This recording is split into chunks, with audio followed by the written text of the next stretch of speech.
Assalamualaikum warahmatullahi wabarakatuh. Perkenalkan, nama saya Isna Firdausa dengan NPM 2206110211. Di sini saya akan membahas bab 5, yaitu tentang dinasti, agama, dan monumen.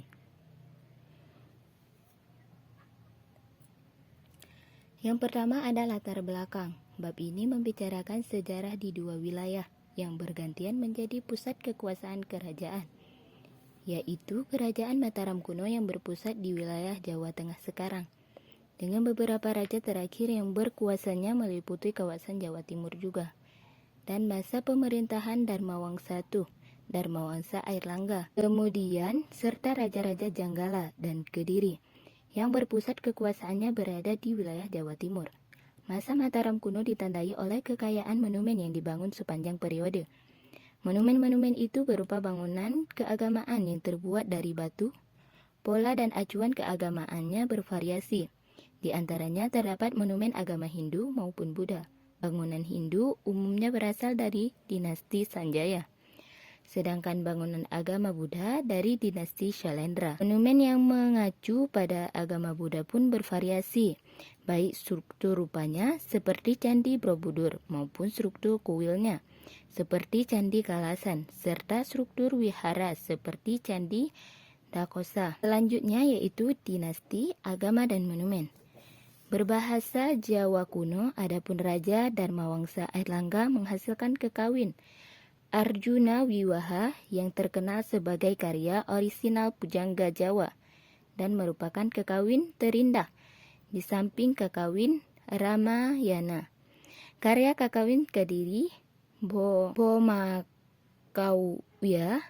Watu Kacasraya, Kresnayana, Sumana Santaka, Smarodahana, Bharatayuda, dan Hariwangsa. Demikian masa Mataram kuno karya akan peninggalan candi-candi. Sedangkan masa Dharmawangsa II sampai dengan masa Raja-Raja Kediri banyak meninggalkan karya sastra. Masa itu kemudian disusun oleh masa Singasari yang kaya akan candi tetapi tanpa karya sastra, dan Majapahit yang kaya akan candi serta kaya sastra. Kerajaan Mataram kuno ada 3. Yang pertama dinasti Shailendra, yang kedua dinasti Sanjaya dan wangsa lainnya, dan yang ketiga dinasti Isana. Dinasti Shailendra, Jawa mempunyai sumber sejarah paling lengkap dibandingkan daerah lainnya. Sebagai contoh, Kalimantan, sumber sejarah yang ada baik sumber dalam negeri maupun luar negeri. Daerah lain seperti Sulawesi, Maluku, Nusa Tenggara, kecuali Bali, kurang mempunyai mengenai sejarah kuno. Prasasti lain yang menyebut nama Shailendra adalah Prasasti Kalasan. Prasasti ini berisi keterangan mengenai pembangunan sebuah bangunan suci untuk Dewi Tara. Bangunan itu didirikan oleh Raja Sri Maharaja Rakai Teja Purnapana Panangkara atas permintaan para guru keluarga Shailendra.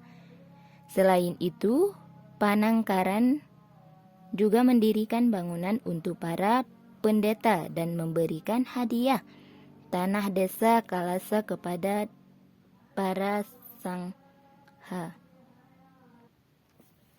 Keluarga Shailendra berasal dari Funan dan menetap di Indonesia sejak awal abad ke-7. Keluarga itu menganut agama Buddha Mahayana. Kuasaannya makin lama makin besar, sehingga akhirnya dapat mendesak kekuasaan kerajaan raja asli di Indonesia yang menganut agama Hindu. Istilah Shailendra Wangsa juga ditemukan dalam prasasti yang berasal dari luar Jawa, yaitu prasasti Lingor, Prasasti Nalanda, dan Prasasti Tembaga yang disimpan di Museum Leiden, Belanda, kecuali Prasasti Gayum Wungan. Ketiga prasasti dari Jawa menggunakan huruf Sidham, bukan huruf Palwa atau Kawi yang umum pada prasasti Jawa dan berbahasa Sanskerta. 3 kemungkinan ada hubungan antara tokoh Daputa Shailendra dan tokoh Daputa Hyang. 1. Daputa Shailendra merupakan pemimpin tentara Daputahiyang yang dikirim ke Jawa, tetapi karena gagal menakluk Jawa, ia tidak kembali ke Sriwijaya karena takut kepada Daputahiyang. Yang kedua, Daputa Selendra masih anggota keluarga Daputahiyang yang melarikan diri ke Jawa Tengah karena tidak setuju pada politik perluasan daerah serta menganut agama yang berbeda. Yang ketiga, Daputa Selendra merupakan salah satu penguasa yang ditempatkan oleh Daputahiyang selalu perluasan kekuasaannya di Jawa, dinasti Sanjaya dan Wangsa lainnya. Pendapat Bawekhari perlu dikaji kembali sebab sumber prasasti yang menyebutkan nama Syailendra tidak pernah menyebutkan bahwa kerajaan keluarga Syailendra itu bernama Mataram dan ibu kotanya bernama Medang. Nama Mataram dijumpai dalam prasasti Mantiasi.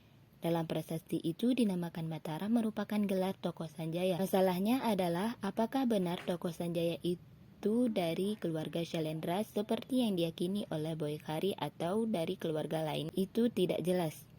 Soek Mono menduga daerah Purwadadi merupakan lokasi pusat kejayaan Medan. Poer Bat Jaraka menduga kejayaan yang diserang Sriwijaya adalah kerajaan Sena, dengan menghubungkan berita Cina tentang pengobatan seorang ratu. Hismo pada tahun 674 Masehi, yang kemungkinan adalah ibu dari Sanjaya. Pendapat Poe Bat Jaraka ini perlu diberi catatan sebab dalam cerita Parayangan jelas disebutkan kerajaan Sena diserang oleh saudara sendiri, yaitu Purbasora dari Galuh. Keliling diserang oleh Sanjaya, kalah Sriwijaya. Sriwijaya di sini disebut sebagai nama raja bukan negara. Berita Cina lainnya dari dinasti Soi mengatakan bahwa pada tahun 528 dan 535 datang utusan dari Tolomo yang terletak di selatan. Sedangkan berita Cina dari dinasti Tang Muda mengatakan bahwa pada tahun 666 dan 669 datang utusan dari negara Tolomo yang terletak di sebelah tenggara antara Tantan menuju Peoli. Jalan Moes menyamakan kerajaan Tolomo itu dengan kerajaan Taruma. Kalau dugaan Moes itu benar, artinya Taruma masih berdiri pada tahun 669. Tetapi setelah itu tidak jelas apakah kerajaan itu masih ada atau sudah runtuh. Selanjutnya dinasti Isana. Selain Raja Sanjaya, prasasti Canggal menyebutkan juga tokoh Sanannaha yang merupakan ibu kota dari Sanjaya dan dikatakan sebagai saudara perempuan Raja Sannaha. Sanna memerintah Pulau Jawa bagai seorang ayah mengasuh anaknya dengan penuh kasih sayang. Ia berhasil menaklukkan musuh-musuhnya. Ia memerintahkan untuk waktu yang cukup lama dan menjunjung tinggi keadilan.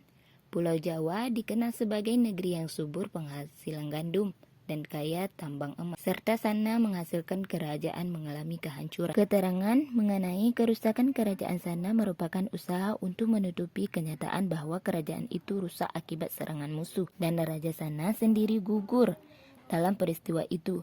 Raja yang menyerang kerajaan Sanna itu adalah Sriwijaya, mengingat di dalam prasasti Kota Kapur disebut usaha Sriwijaya untuk menaklukkan bumi Jawa yang tidak mau tunduk. Memang ada selisih 46 tahun kejadian itu, tetapi jika selisih 46 tahun dibagi dan serangan Sriwijaya terjadi pada perempatan pertama, maka serangan tadi terjadi sekitar tahun 697. Lalu, penguasa Sriwijaya terjadi pada perempatan kedua, yaitu antara tahun 697 sampai 708. Kemudian usaha perebutan kekuasaan oleh Sanjaya terjadi antara tahun 708 sampai 719. Sedangkan usaha pengembangan kekuasaan Sanjaya atas Jawa dan luar Jawa seperti yang disebutkan dalam kitab Canta Parahyangan terjadi antara tahun 719 sampai 732, dan salah satu tanda pengembangan itu adalah prasasti Canggal. Sebagai pengganti Sanna, Sanjaya dikenal sebagai raja yang gagah berani. Ia menakluk raja-raja di kelilingnya dan meletakkan kakinya di atas kepala raja-raja lainnya. Sanjaya dikenal sebagai raja yang paham akan isi kitab-kitab suci. Menurut cerita Parahyangan, Sanjaya meminta putranya Rahyang Panaraban untuk berganti agama karena Sanjaya sangat ditakuti oleh rakyatnya. Menurut Boykhari, Sanjaya telah membangun kembali kerajaan Hooling setelah Raja Sana gugur dalam pertempuran karena serangan musuh dan pusat kerajaannya dihancurkan. Permasalahan timbul jika mengikuti pendapat bahwa hanya satu dinasti yang memerintah di kerajaan Mataram, antara lain. Satu, sumber sejarah yang ada tidak memberikan keterangan bahwa Ratu Sima dan Sana merupakan keturunan dinasti Shailendra. Yang kedua, tidak diketahui secara pasti sejak kapan kerajaan Mataram berdiri. Ketiga, apakah Daputa Shailendra seorang raja atau rakai, penguasa daerah Watak? Sebab dalam prasasti Sojomerdo tidak disebut nama kerajaan yang diperintahnya, dan tampaknya ia bukan dari keluarga raja karena ia menulis silsilahnya. Selanjutnya, agama pada pemerintahan dinasti Shailendra dan Sanjaya. Pada mulanya, pengaruh budaya India yang berkembang di Indonesia berupa budaya agama Hindu, sedangkan di Sumatera Selatan berupa budaya agama Buddha. Awal hubungan dagang antara Indonesia dan India dari hasil penelitian bertepatan dengan mulai berkembangnya agama Buddha di India.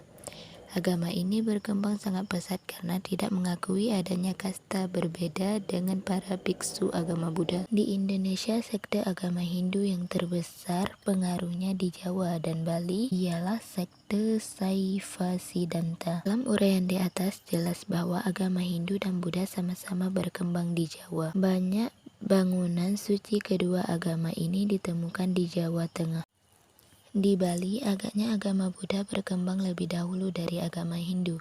Ternyata Hindu lebih diterima oleh masyarakat meskipun ada juga unsur kepercayaan setempat yang tetap tidak bisa dihilangkan. Ada sejumlah monumen baik yang bersifat Hindu atau Buddha ditemukan di Jawa Tengah yang dibangun oleh keluarga Shailendra maupun Sanjaya. Di Gunung Wukir di desa Canggal ditemukan bangunan suci yang dibangun oleh Raja Sanjaya pada tahun 732. Peninggalan bangunan yang bersifat Hindu dianggap lebih tua dari bangunan yang bersifat Buddha, sebab bangunan Hindu lebih sederhana, baik bentuk maupun hiasan. Sedangkan bangunan kedua yaitu Buddha memiliki bentuk lebih rumit dalam arsitekturnya.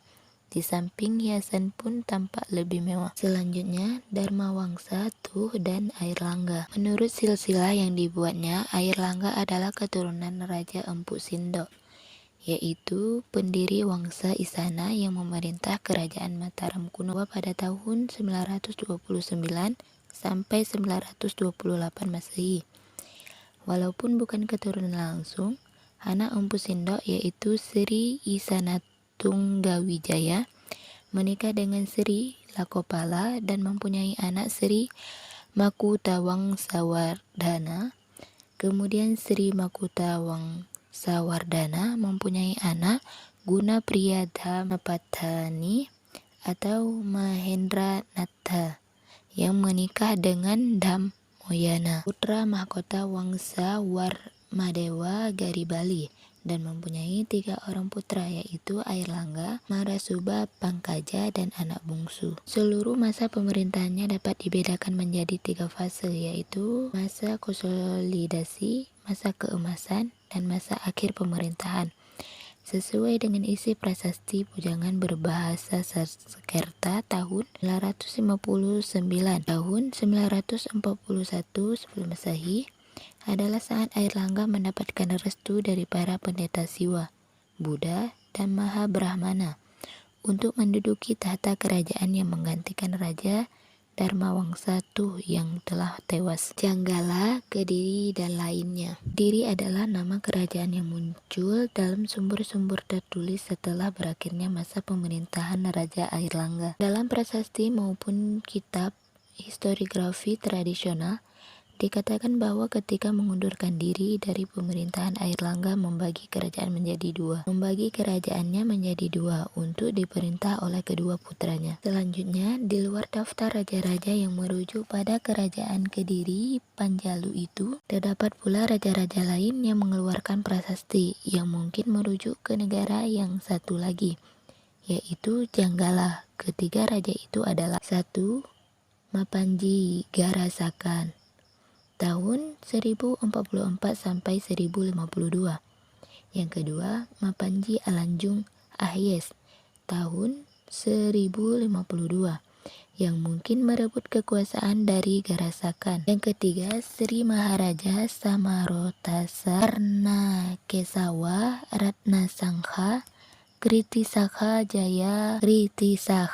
Jayata Kotugadewa tahun 1059 yang prasastinya juga menyebut Jangga, iya, Lancana. Hanya ini yang dapat saya sampaikan, lebih dan kurang saya mohon maaf. Wabillahi taufiq wal hidayah. Wassalamualaikum warahmatullahi wabarakatuh.